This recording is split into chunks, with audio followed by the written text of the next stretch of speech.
Good morning, everyone. This is Father Nate, missionary priest in Italy, and thanks for joining us today, January 23rd, on No Greater Delight, our podcast on Marian feasts and Marian meditations. Well, today we have a number of interesting feasts. So, first and foremost, we recall today the espousals of the Blessed Virgin Mary. This is celebrated not everywhere. It's a traditional feast, right, approved by Pope Paul III in 1546. It recalls the betrothal of Mary and Joseph. Apparently, it was a traditional way of speaking that the spouses or the parents of Jesus were betrothed or espoused. Sometimes they would make the distinction rather than say they were married because their union was never consummated. Be that as it may, this tradition was first proposed by a French theologian, Jean Garçon. In 1416, he had proposed this feast, and then over the next 2 centuries, it spread to different communities who celebrated it on different dates. For instance, in the 1600s, some Polish confraternities chose today, January 23rd, which was the day that Benedict XIII designated for the commemoration in the Papal States in 1725. Again, it was never a universal Catholic feast, but it was celebrated on the 23rd of January in some places in the U.S., Brazil, France, and the Stigmatines. However, interestingly enough, in Spain and Latin America, the feast was moved to November 26th, so it wouldn't conflict with the feast of Saint Ildefonsus. Okay, that's an important thing because we'll see tomorrow a certain number of feasts there that have to do with Saint Ildefonsus. Nowadays, however, there's just a few communities that still celebrate the espousal of the Blessed Virgin Mary. Next, we jump over to the Philippines for the celebration or the feast of Inapun Bato in Botolan, Zambales, the Philippines. What can we say about Our Lady of Inapun Bato? Well, it became more popular recently, and by recently I mean of recent memory, after the explosion of Mount Pinatubo in June of 1991, because the statue was half buried in lava. Now, this is said to be a miraculous image of Our Lady. It dates back, a long time ago, when one of the native chiefs, Dijadig, this is over 400 years ago, he found the statue, right? So he brought home this beautiful statue of a beautiful woman in shining wood, and his wife, who didn't know what it was, just decided to throw it in the fire. The story is told, though, that the fire burned down the house, but left the statue unscathed. So she wanted to destroy the statue. She didn't know what it was, in all fairness to her. But instead of burning the statue, it was the only thing that didn't get burned. So then, obviously, it became an object of veneration. The first missionaries, the Recoletos, I'm not actually sure how we say that in English. They came in 1608. And they recognized that statue that these natives were venerating as a statue of Our Lady, right? And they decided to move it to the church. During the Philippine Revolution, the image was stolen. And then a replica was made in 1976, which became a traveling Madonna. In 1981, the statue had already been to almost all the dioceses in the Philippines. And in Rome, it was blessed by Pope St. John Paul II. There's 2 things that they recall particularly about the celebration of Our Lady. The first is that when Dijadig discovered the lady in shining wood, he heard a voice telling him, Dijadig, Dijadig, take me home with you. Take me home with you.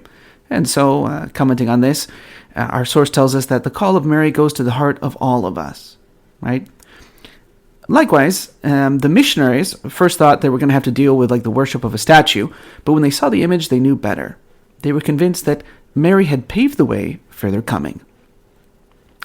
Today, we also celebrate La Virgen de Belén in Suscuyes in Jujuy, Argentina.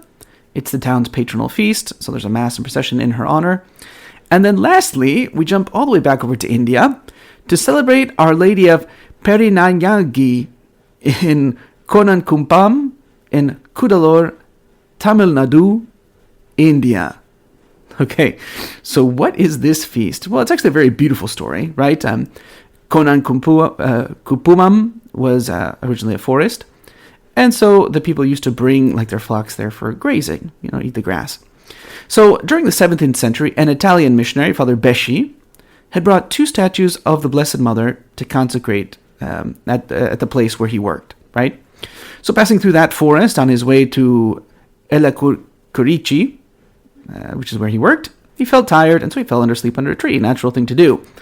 So the children, who were looking after their cattle nearby, remember we said it was a place people brought their animals to graze, decided to hide one of the statues behind a bush while Father Beshi slept. Obviously, he woke up, discovered his statue was missing, and was very sad. So he continued on his way. However, a childless man named Kakerayar lived in Mugasa Parur, and one day a lady appeared to him in a dream. Our Lady, right? She called him by name, probably pronouncing it accurately, unlike what I just said. And she told him that she was alone in the forest and asked him to find the statue and build a chapel at that place. And if he did so, he would be blessed with a child. And Kakerayar searched for the statue, found it in a bush, and then with the help of the villagers, built a chapel on the spot. And the miracle happened just as he had dreamt. His wife gave birth to a child. So then Father Beshi, remember the man whose statue had been stolen, happened to hear about the miracle. He went to the place and saw the small chapel built for Our Lady and the statue. He saw that it was lost. Rather than being upset, he was actually very delighted, and he decided to stay there at Konan Kumpam while continuing his work in Tamil. He constructed the shrine with the help of the man who received that miracle, and then that shrine existed today. And then, yes, indeed, very beautiful. And it said that as soon as it was the chapel was finished, he asked the bishop of Mylapore to get him a statue from Manila of Our Lady, but in the native dress of Tamil Nadu, bearing the child Jesus in her arms. And the image eventually arrived and was set up in the church, and I am told that image, that statue, remains even today in Konan Kumpumam in Kudalore, Tamil Nadu, India. So that is what we are celebrating today, January 23rd. For today's reading from the Imitation of Mary by Alexander de Rouville, we continue with Book 2, which talks about the life and virtues of Mary, from Jesus' birth to his death. And today, we'll read Chapter 6, The Good Example. Right? Mary also observed the law of purification, so that she might not scandalize her fellow Jews, who did not know of her virginity. She observed it, moreover, in order to give Joseph and those to whom, like Joseph, God had revealed the mystery, an example of blind and generous obedience. If a precept does not bind you, yet your failure to obey might scandalize others, then obey it, even if obedience requires a sacrifice of you. Even if obeying means leaving aside the sweetness of contemplation, do not hesitate. You are leaving the Lord for the Lord's sake. Anyone who loves the Lord tries to win hearts to him. But there is no better way to this than to show others by your good example how much you love him yourself. Exhortations to virtue can make people value it. But when example is joined to word, it persuades them to practice that virtue. The example of the saints makes saints. The virtuous actions of the apostles and first Christians were no less effective in converting men than their sermons and miracles.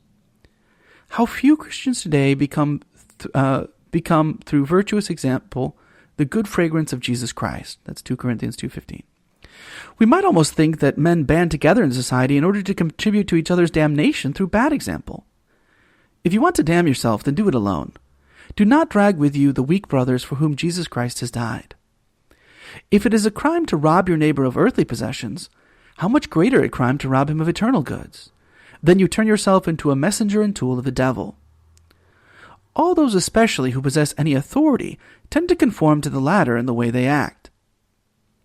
This obligation lies especially heavy on the great.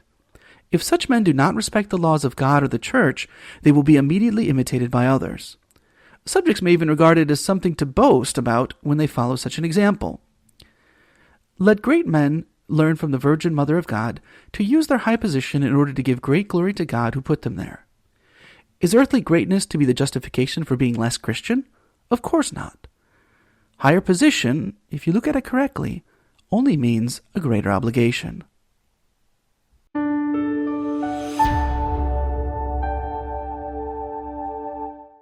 Thank you for listening, and we hope you enjoyed our Marian podcast. As St. John Paul II teaches us, from Mary we learn to love Christ, her Son, the Son of God. Through her intercession, may we grow ever closer to Him. We encourage you to share this with a loved one or friend and help spread our devotion to Mary. Thank you, and God bless.